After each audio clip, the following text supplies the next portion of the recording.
Collar ಇದ್ದಾರೆ ಬೆಂಗಳೂರಿನಿಂದ ರಮ್ಯಾ ಅವರು ಕರೆ ಮಾಡಿದ್ದಾರೆ. ನಮಸ್ಕಾರ ರಮ್ಯಾ ಅವರೇ. ನಮಸ್ತೆ ಮೇಡಮ್. ರಮ್ಯಾ ಅವರೇ, ಯಾರ ಬಗ್ಗೆ ತಮ್ಮ ಪ್ರಶ್ನೆ? ನನ್ನ ಬಗ್ಗೆನೇ ಕೇಳಬೇಕಿತ್ತು ಮೇಡಮ್. ಸರಿ, ತಮ್ಮ ಡೇಟ್ ಆಫ್ ಬರ್ತ್ ಹೇಳಿಮಾ. 23/6/1999. 99. ಸಮಯ ಬೆಳಗ್ಗೆ 9:25. ಪ್ರಶ್ನೆ ಕೇಳಿ ರಮ್ಯಾ, ಏನ್ ತಮ್ಮ ಪ್ರಶ್ನೆ?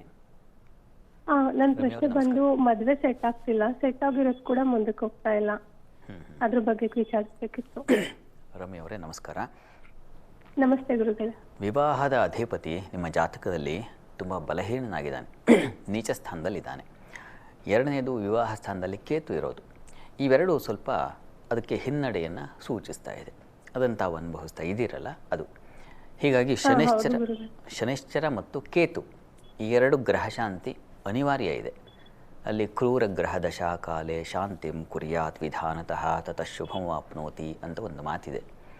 ಹೀಗಾಗಿ ಯಾವುದರಿಂದ ನಮಗೆ ತೊಡಕು ಬರುತ್ತೋ ಅವುಗಳ ಶಾಂತಿ ಮಾಡೋದ್ರಿಂದ ಶುಭ ಉಂಟಾಗುತ್ತೆ ಅನ್ನೋದು ವಿಶ್ವಾಸ. ಹೀಗಾಗಿ ತಾವು ಶನೈಶ್ಚರ ಮತ್ತು ಕೇತು ಶಾಂತಿ ಮಾಡಿಸಿ ಒಂದು ಫಲಸಿದ್ಧಿಗೆ, ಕೇತು ಸಪ್ತಮದಲ್ಲಿದ್ದಾಗ ಹರಿದ್ರಾ ಗಣಪತಿ ಹವನ ಅಂತ, ಅದು ಸಿದ್ಧಿಗೆ, ವಿವಾಹ ಸಿದ್ಧಿಗೆ ಈ ಪ್ರಯತ್ನ ತಾವು ಮಾಡಿ. ಇದು ತುಂಬ ಸಹಾಯವಾಗುತ್ತೆ. ಪ್ರಯತ್ನ ಮಾಡಿ ನೋಡಿ, ಒಳ್ಳೆಯದಾಗಲಿ ತಮಗೆ. ಸರಿ ಶಾಸ್ತ್ರಿಗಳೇ, ಈಗ ಮಂತ್ರದ ಸಮಯ. ಯಾವ ಮಂತ್ರ ಇವತ್ತು ಹೇಳ್ತಾ ಇದ್ದೀವಿ? ಒಂದು ವಿಶೇಷವಾಗಿ ಆರೋಗ್ಯ ರಕ್ಷಣೆಗೆ ನೋಡೋಣ. ನಾವು ಪ್ರತಿ ವಾರ ನೋಡಿದ ಹಾಗೆ ಈ ವಾರವನ್ನು ಗಮನಿಸಿ.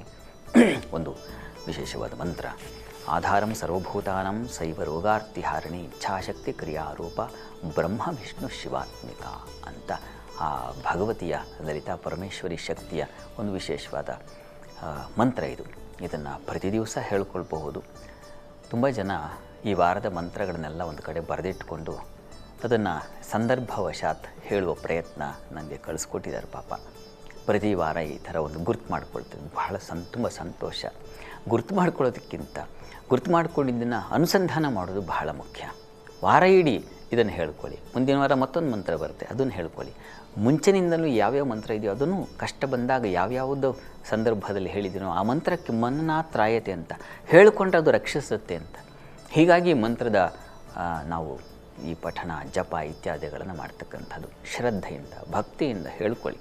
ಪ್ರತಿ ಮಂತ್ರಕ್ಕೂ ಅದರೇ ಆದ ಶಕ್ತಿ ಖಂಡಿತ ಇದೆ. ಇದು ಈ ವಾರದ ಮಂತ್ರ.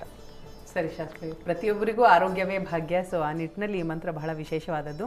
ಈಗ ಕೊನೆಯ ಕಾಲರ್ ಇದ್ದಾರೆ, ಅವ್ರನ್ನ ಮಾತನಾಡಿಸ್ತೀನಿ. ಗಂಗಮ್ಮ ಅವ್ರು ಕರೆ ಮಾಡಿದ್ದಾರೆ. ನಮಸ್ಕಾರ ಗಂಗಮ್ಮ ಅವರೇ. ನಮಸ್ತೆ ಮೇಡಮ್. ಗಂಗಮ್ಮ ಅವರೇ, ಯಾರ ಬಗ್ಗೆ ತಮ್ಮ ಪ್ರಶ್ನೆ? ನಮ್ಮ ಮಗಳ ಬಗ್ಗೆ. ಮಗಳ ಬಗ್ಗೆ. ಡೇಟ್ ಆಫ್ ಬರ್ತ್ ಹೇಳಿಮ್ಮ. 1/11/2005. ಬೆಳಗಿನ ಜಾವ 4 ಗಂಟೆಗಾ? 4:30. 4:45. ಸರಿ, ಪ್ರಶ್ನೆ ಏನಮ್ಮ ಮಗಳ ಬಗ್ಗೆ? ಈಗ ಇಂಜಿನಿಯರಿಂಗ್ ಮಾಡ್ತಿದ್ದಾರೆ, ಮುಂದೆ IAS ಮಾಡ್ಬೇಕು ಅಂತ ಇದ್ದಾರೆ, ಅದ್ರ ಬಗ್ಗೆ ಕೇಳಬೇಕು ಮೇಡಮ್.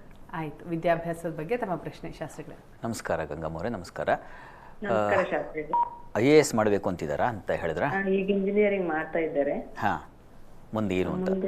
ವೃತ್ತಿಯ ಅಧಿಪತಿ ಇವರಿಗೆ ಶತ್ರು ಕ್ಷೇತ್ರದಲ್ಲಿದ್ದಾನೆ ನೋಡಿ. ಇವರು ನರಸಿಂಹನ ಪ್ರಾರ್ಥನೆ ಮಾಡಿಕೊಳ್ಳಿ. ಅದು ಗೂಢ ಪ್ರಜ್ಞೆ ಅಂತ, ಒಳಗೆ ಸುಪ್ತವಾಗಿರೋದನ್ನು ಪ್ರಕಟ ಮಾಡ್ತಕ್ಕಂಥ ಶಕ್ತಿ. ಹೀಗಾಗಿ ನರಸಿಂಹ ಆರಾಧನೆ ಇವರಿಗೆ ಮುಂದೆ ವಿದ್ಯೆಗೆ, ಮುಂದಿನ ಸ್ಥಾನಕ್ಕೆ ಎಲ್ಲದಕ್ಕೂ ಅನುಕೂಲ ಆಗುತ್ತೆ. ಆ ಪ್ರಯತ್ನ ಮಾಡಲಿ. ಕಾಲ ಇಲ್ಲ, ಹ್ರಸ್ವವಾಗಿದೆ, ಆದರೆ ಸಾರ ಇಷ್ಟೇ. ನರಸಿಂಹನ ಆರಾಧನೆಯಿಂದ ಮುಂದಿನ ದಾರಿ ಸುಲಭ ಆಗುತ್ತೆ. ಒಳ್ಳೆಯದಾಗಲಿ. ಸರಿ ಶಾಸ್ತ್ರಿಗಳೇ, ಇವತ್ತಿನ ಸಂಚಿಕೆಯಲ್ಲಿ ಸಾಕಷ್ಟು ವಿಚಾರದ ಬಗ್ಗೆ ತಿಳಿಸ್ಕೊಟ್ಟಿದ್ದೀರಿ. ತುಂಬ ಧನ್ಯವಾದಗಳು. ಸರ್ವೇ ಜನಾಃ ಸುಖಿನೋ ಭವಂತು, ಸಮಸ್ತ ಸನ್ಮಂಗಳಾನಿ ಭವಂತು. ಎಲ್ಲರಿಗೂ ಶುಭವಾಗಲಿ.